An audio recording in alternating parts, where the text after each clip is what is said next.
बहुत सारे लोगों को ये बात नहीं पता होगी कि जिन घरों में पितृदोष होता है उन घरों में वास्तु दोष अवश्य ही होगा।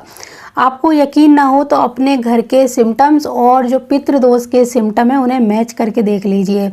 घर में वास्तु दोष जिनके होता है वो पितृदोष से भी पीड़ित अवश्य ही होते हैं। तो आज आपको कुछ उपाय भी बताने जा रही हूँ। और आज हम पौष माह की जो अमावस्या है उस पर क्या करना चाहिए और जो हमारी साल के अंदर जितनी अमावस्या आती हैं उन पर क्या करना चाहिए। सबकी विधि एक जैसी ही होती है। तो यहाँ पर जो उपाय बताए जाएं उन उपायों को अच्छे से सुने और ज़रूर करें जिनके घरों में वास्तु दोष और पितृदोष बहुत अधिक मात्रा में देखने को मिल रहा है। तो धार्मिक मान्यताओं के अनुसार अमावस्या तिथि पर गंगा या फिर किसी अन्य पवित्र नदी में स्नान करके पितरों के निमित्त तर्पण आदि किया जाता है। ऐसा करने से पितरों को मुक्ति मिलती है। इसके साथ ही अमावस्या तिथि पर किए गए दान से पितरों का आशीर्वाद भी प्राप्त होता है। ऐसे में इस दिन आपको चंद्रमा से जुड़ी हुई वस्तुएं जैसे दूध, चावल, चांदी, सफ़ेद चीज़ें यानी सफ़ेद वस्त्र जो हैं वो दान करना चाहिए। ऐसा करने से साधक को सुख समृद्धि की प्राप्ति होती है। साथ ही साथ घर से पितृ दोष भी समाप्त होने लगता है। जैसा कि आप जानते हो अमावस्या के दिन चंद्रमा दिखाई नहीं देता है। पितृपक्ष और अमावस्या दोनों ही तिथि पितरों के लिए समर्पित होती हैं। मान्यता के अनुसार पौष माह को छोटे श्राद्ध का महीना भी कहा जाता है। इसीलिए पौष माह की अमावस्या का और भी महत्व बढ़ जाता है। तो इन दिनों में किए गए दान पुण्य बहुत ही ज़्यादा महत्वपूर्ण स्थान रखते हैं जो कि आपको अवश्य ही करने चाहिए। ये मौका आपको बिल्कुल भी हाथ से नहीं छोड़ना चाहिए।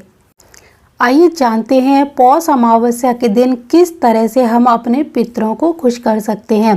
तो पौष अमावस्या के दिन सूर्य देवता को तो स्नान करके जल अवश्य ही देना चाहिए। आपको एक लोटे में जल लेकर उसमें लाल रंग के पुष्प और काले तिल डालकर जल सूर्य देवता को देना है। और उसके साथ ही साथ घर के प्रत्येक सदस्य को एक लोटे में जल, काले तिल और कुछ पुष्प डालकर दक्षिण मुखी होकर यानी दक्षिण दिशा में अपना मुंह करके पितरों को अर्घ अवश्य ही देना चाहिए। आपको अर्घ देते समय अपने जो भी पितर हैं, जितने लोगों का आपको नाम पता है उनके नाम मन ही मन अवश्य लीजिए। अगर आपको किसी पितर का नाम नहीं पता है तो आप उनको एक सांकेतिक रूप से मन ही मन स्मरण कर सकते हैं, याद कर सकते हैं। ऐसा करने से पूर्वजों की आत्मा को शांति मिलती है। ऐसा घर का प्रत्येक सदस्य करे। खास तौर से घर के जो पुरुष सदस्य हैं वो अवश्य ही करते हैं। तो यकीन मानिए इससे घर में बहुत ही तेजी से पितृ दोष शांत होना शुरू हो जाता है। आपको दक्षिण दिशा में मुंह करके ही जल देना है। पितरों को मन ही मन याद करना है और जल अर्पित करते समय ओम पितृदेवाय नमः, ओम पितृदेवाय नमः इस तरह बोलते हुए ये जल अर्पित करना है। आइए जानते हैं अमावस्या वाले दिन क्या क्या हमें काम करने चाहिए जिससे कि हमारे घर का पितृदोष कम हो और घर में आ रही जितनी भी विपदाएं हैं वो शांत हो जाएं। तो अमावस्या के दिन जिन घरों से पितरों के नाम का भोजन निकाला जाता है उन घरों में अकाल मृत्यु का खतरा बहुत कम हो जाता है। और हर अमावस्या को दक्षिण दिशा की ओर तेल का एक दीपक पितरों के नाम से जलाया जाता है। उस घर से पितृ दोष कम होना शुरू हो जाता है। तो आपको अमावस्या वाले दिन अपने पितरों के निमित्त भोजन का दान करना चाहिए और एक तिल का तेल या सरसों के तेल का दीपक अवश्य ही जलाना चाहिए। अमावस्या वाले दिन जो दान किया जाता है उसके बारे में एक महत्वपूर्ण जानकारी और आपको बताना चाहती हूँ कि अमावस्या जिस किसी भी मौसम में पड़े उसी मौसम के अनुरूप वस्तुओं का दान करना चाहिए। जैसे पौष अमावस्या पर बहुत ज़्यादा सर्दी होती है तो शरद ऋतु से संबंधित चीज़ें ही दान करनी चाहिए। शरद ऋतु से संबंधित चीज़ें क्या हो गई, जैसे खाने की चीज़ या फिर पहनने की चीज़।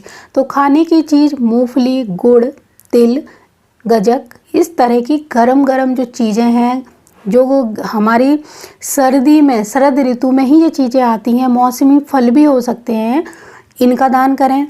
सब्जियों का भी दान कर सकते हैं, फल और मिठाई का भी दान कर सकते हैं।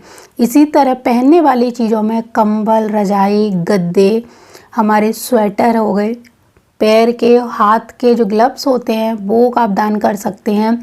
और ये जो दान है वो ज़रूरतमंद व्यक्ति को करें जिसे इसकी सबसे ज़्यादा ज़रूरत है, किसी गरीब को करें, किसी ब्राह्मण को करें, किसी सुपात्र व्यक्ति को अवश्य करें। इसके अलावा कोई ना मिले तो गौशाला अगर आपके घर के आसपास है वहाँ पर कर सकते हैं।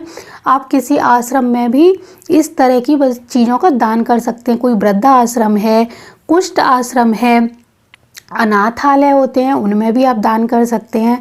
तो आपको अमावस्या का दान अपने घर से अवश्य ही निकालना चाहिए। चाहे आप पूरी साल कोई दान करते हों या फिर ना करते हों, लेकिन अमावस्या के दिन आप अगर दान करते हैं तो यकीन मानिए आपके घर से पितृ दोष धीरे धीरे समाप्त होना शुरू हो जाता है।